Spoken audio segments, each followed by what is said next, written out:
Hey, this is Ryan from Learning Orchestra Kids, and today we're going to be playing a new game called Banished.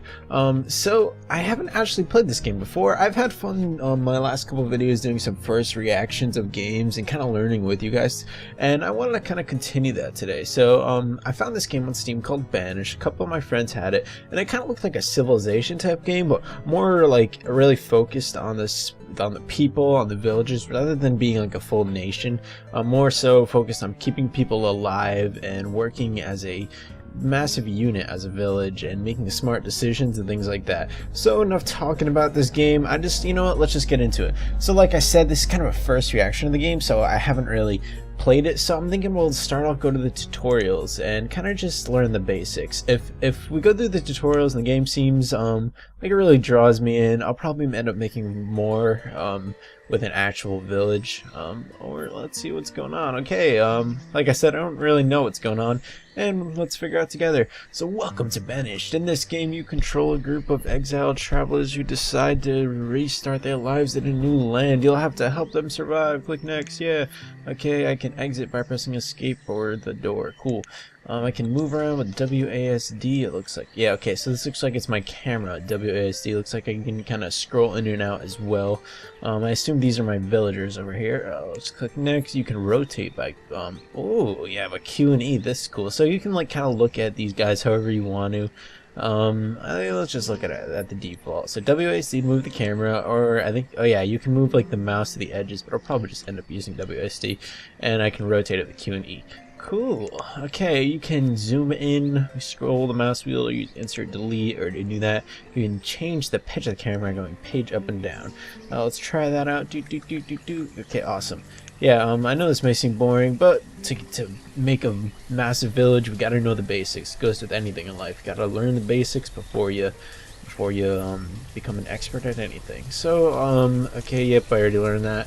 Now you're familiar with movements and controls, it's time to start playing. The people you need to control, survive, shelter, food, and any way to keep the winter. You may notice that some people have this icon floating above their head. Yes, it looks like all of my villagers have this icon floating above their head. It means that townsfolk don't have a place to live. Pretty sad. Okay, so you can provide the townsfolk. Okay, so people are called townsfolk apparently, with a place to live by building homes for them. Let's select the house on the toolbar. So we're gonna go to the toolbar, click the house. I guess click the house, and it looks like it wants us to place it right here. So it's pretty cool. You can just kind of pop up houses wherever you want. I'm used to placing a building will leave a footprint where it will be built to get the townsfolk. You have to collect wood, so I need to gather materials just like Minecraft or anything to build a house. I need to gather materials of the structure, so we're gonna need to cut down trees and remove landscape. So we're gonna go over here, click on this removal and destruction tool, come up here and click on remove resources. Okay, so use the mouse, click on one corner and the highlighted area and drag it to the other corner. Okay, cool. So we're gonna click right here. Awesome. So yeah, this game so far, the townsfolk will head to that area. Well, did they just start automatically removing stuff? Oh, but looks like they are. Look at these guys. They're already getting to work. Yeah. Oh my, look at that pile of rocks. Okay, the townsfolk will head to the area and start moving rocks where they're busy. You can place a stockpile where the citizens will store logs, stone, iron, and firewood. Okay, so yeah, it looks like I've sent my my townsfolk to clear this area of rocks and trees and stuff, and basically I'm making a stockpile, which is an area for them to put their resources in. This is pretty cool. So it definitely seems like so far like a kind of a mixture of like Civilization and Minecraft or something, where so far you need to gather materials and stuff to build houses like Minecraft, but it's on a larger scale like Civ, where you control multiple workers and they can do multiple things, but the resources and stuff matter, where in Civ they really don't. So while any townsperson can cut down any tree or remove materials from one place to another, some jobs require specialized workers. Ooh, what does that mean? Assign jobs to citizens. What? Okay, oh, this is getting crazy. So okay, so we have a certain amount of citizens in our town. It looks like each citizen can go into a different thing. Like I'm allowed to have 2 builders. You see it says 0 of 2, so I guess wants me to go put 2 of my guys as builders now. Builders can now begin construction on the house. Just one house isn't enough. You'll need 3 more houses to give the families a place to live. Whoa. Okay, so we'll create another house. use T or R. Is this turn? Yeah. So we'll turn over here. Let's check out. Put a house right where it wants us to. It wants us to make another house over here. So we'll tap T and one right next to it. Okay, so we're moving along pretty quickly. So far, we've let's take a break and look at what we've done. We've learned all the basic controls. There's a lot of working memory. We need to remember the steps in order to make more houses. We need to gather materials. We need to stockpile the materials, and then we need to make sure we have builders, and then make those builders make houses. So yeah, there's definitely a lot of steps you need to take to actually get a village going, and we need to remember to all of them. Because frankly, we're probably going to forget and probably hit a wall. But the more we can remember how to do this stuff, the more of a flow we'll have when we're actually being fluent in creating our village quickly. So yeah, so what is it saying? Sometimes it takes a while for the people to do all of their jobs that you have assigned in a hurry, so you can change the game speed as it runs out. Okay, so this is just like speeding up game speed too. Oh, cool. Okay, it wants me to increase it to 5. I'm trying getting used to the modifier game speed. Let's slow it down to 2. You can slow down, pause, and resume. So we can just pause it as well. Cool. So we kind of control time and space in this area, which you don't really control a lot in much other games. But we can slow everyone down. We can put it to a halt. We can say, workers, clear this forest really fast if we really want to. Though since I'm learning, I'm probably going to keep them at a slower speed as I try and figure out what is going on. This game also looks like it uses a lot of like organizational skills and stuff. If we start putting houses in random areas, I feel like later on our overall village will be kind of scattered and not efficient. So when you're making your village, if you end up playing this game, you definitely want to like do what we kind of did with the tutorial by building houses next to each other, and think about how you want to lay out your village to look in the end. You want to think ahead. If you're not thinking ahead, you're planning poorly, and you're probably gonna regret where you plopped a house, because then there's not going to be enough room for your farm. Then you're going to have a massive village with weird spaces and stuff like that. So I guess we'll just continue forward. It looks like we have so we have 2 builders. I want to go back to that screen that maybe I can't because I'm in the tutorial. Once all the houses are built, the tutorial will continue. But yeah, I'm really interested in that screen where there was like different classes for specific people. So we made 2 builders. Does that mean that there's only 2 people actually building these houses? Let's see. So we have these 2 guys. Yeah, I think these 2 are the only people actually building the houses right here. These are the 2 builders that I assigned, and the rest are gathering materials for them. Yeah, that looks like how it is. So as time goes on, we're gonna need to spread these classes throughout all different people, and it's gonna be pretty interesting. Okay. Great, you built houses for all the townsfolk. That may have seemed like a lot of work for a few houses, but now you know how to build anything. To build any structure, place a building footprint. The citizens will clear the area, then collect enough resources to build the structure. Okay, as long as the citizens sign builders, they will take care of the rest. So basically, we just need to click a house, and as long as we have a builder, it'll be made. People are going to need food, otherwise they will starve. They can acquire food in a variety of ways. They can hunt, gather, and fish, plant crops, grow orchards. Okay, there's a bunch of ways. If the people are close to starving to death, the hunger icon will appear above their head. I don't see that. I feel like I just saw that for a second, but it went away. Okay, let's click next. Since the town is near a river, the easiest way to collect and generate food is a fishing dock. Okay, so we're going to click on the apple. Fishing dock, and it looks like, whoa, this is a massive fishing dock. Like this. Let me line it up. This is pretty cool. Okay, most buildings that produce food or other resources require workers. You can assign fishermen the same way you assign workers. So, okay, let's remember how to do this without even looking at this. So we're gonna go to this, and then assign jobs to citizen. It's this one with all like the shovels and stuff. And now we're going to make 1 fisherman. It looks like we have 7 laborers, 2 out of 2 builders, and 1 fisherman. Assign 4 fishermen by pressing the up arrow. So apparently we want 4 fishermen. It's crazy. Okay, so which means you have 4 laborers left, 2 builders, 4 fishermen. Notice the question mark icon that says this means the workers you assign don't have a place to work yet because the fishery is not built yet, or the fishing dock is not complete. They'll start working there and the icon will disappear. any window in the game that can be moved around by clicking. Okay, yeah, so I can drag this around. I could keep this on my screen if I wanted to, or I can just close it out while we wait for the finishing line to be built. Speed up time. Awesome. Yeah, so this game, I'd say the main aspects of this game are probably organization, planning, and like maybe time management. I'm gonna realize that I'm gonna have to start taking care of these citizens. I'm gonna have to make sure they're always fed. I'm gonna have to make sure they can survive the weather, most likely. And I feel like as the game goes on, I'm gonna keep running into newer things I'm gonna have to take care of these citizens by doing. I feel like it's not gonna be as easy as just building a house and a fisherman's dock. I'm gonna have to maybe build a wall. You don't know if things are gonna attack me. We'll see as time goes on. But definitely, I'm gonna need to organize my land pretty well so I get a nice structured village.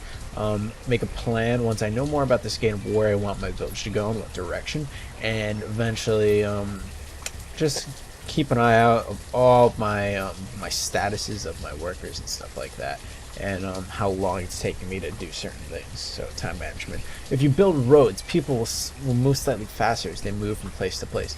By place roads by first selecting the roads and bridges tool. It's pretty cool.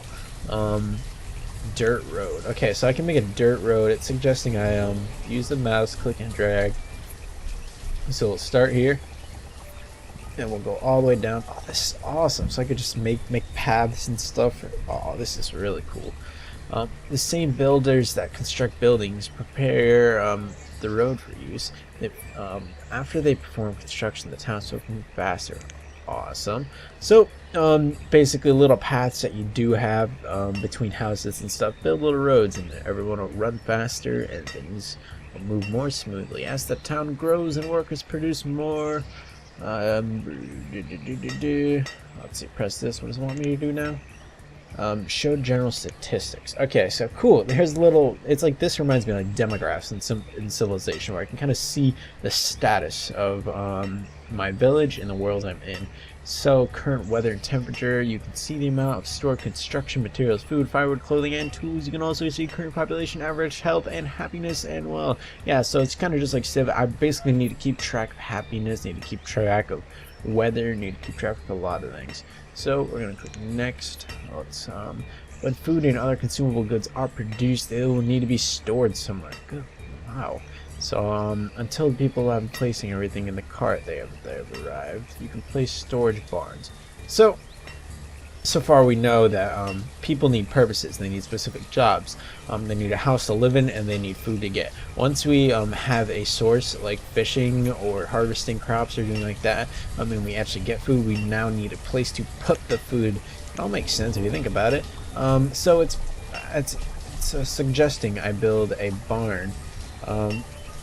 It wants me to put it right here, right on top of the road I built. Kind of sad, but I'll do what it wants me to. A store barn cannot be placed in this location. There we go. I just had to turn it around.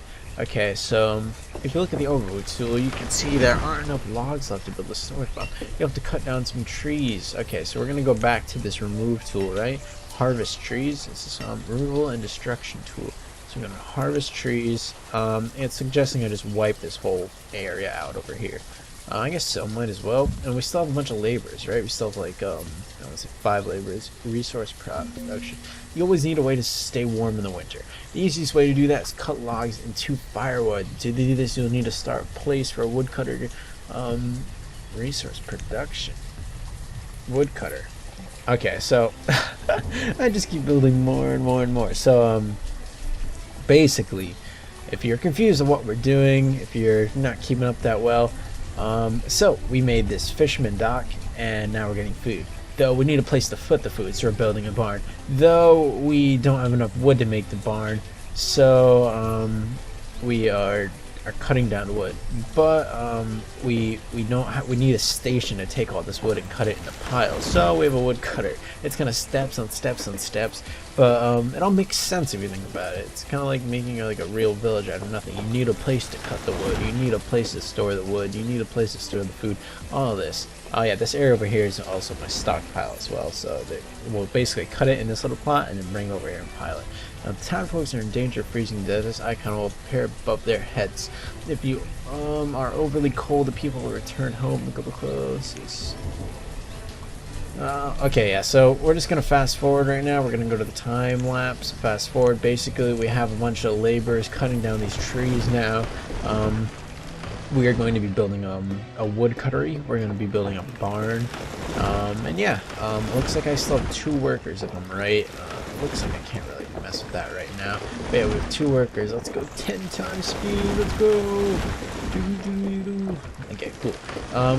But yeah, as you can see, this game has a lot of like real life skills. Like, you need to keep track of what's completely going on in your village. You need to keep track of your people. It's basically like taking care of a pet or something in real life. You need to make sure that they're happy. You need to make sure they're not hungry. You need to make sure they're all taken care of and they're living a good life. And it's the same with all these villagers. And to make them live a good life, you need to go through steps. You need to build them houses. You need to make sure they have constant supply of food. Make sure the food is kept in a nice place like a barn and a bunch of different things. Yeah, it definitely seems like a civilization, but kind of more on a personal level with the civilians. Civilization is a lot more about the nations, while this is more about the people. I don't even think my town is like a name or anything yet, you know. So it definitely seems like kind of like a Minecraft mix with like a Civ. A lot of crafting and building and stuff like that, but I'm still taking care of a majority of people. I'll probably actually end up ending this episode soon. We're running up on what, like 16-17 minutes, and yeah, we've only gone through the tutorial. I've had a blast though, actually going through this tutorial already. Yeah, it's pretty cool. So it looks like for now they're storing stuff in this little like wagon before the barn is built, which is cool. Oh, the barn's up. Never mind about that, but we still need the wood cuttery. Cool. Yeah, so this is Banished. We only did the tutorial today. I know it's kind of slow. It may have been kind of boring if you have played this game, but I haven't played this game, and I thought it'd be really cool to do a first reaction. I really enjoyed doing the first reaction. I'll definitely do either the next part of the tutorial, next video, and keep going along until we're really proficient on making our own villages and knowing a lot. I hope you guys had fun watching. I'm going to save this. We'll continue this next time on Learning Arts for Kids Let's Play. If you have any other games that you want to see us play for the first time or anything, leave it in the comments below and we'll be happy to play. Bye.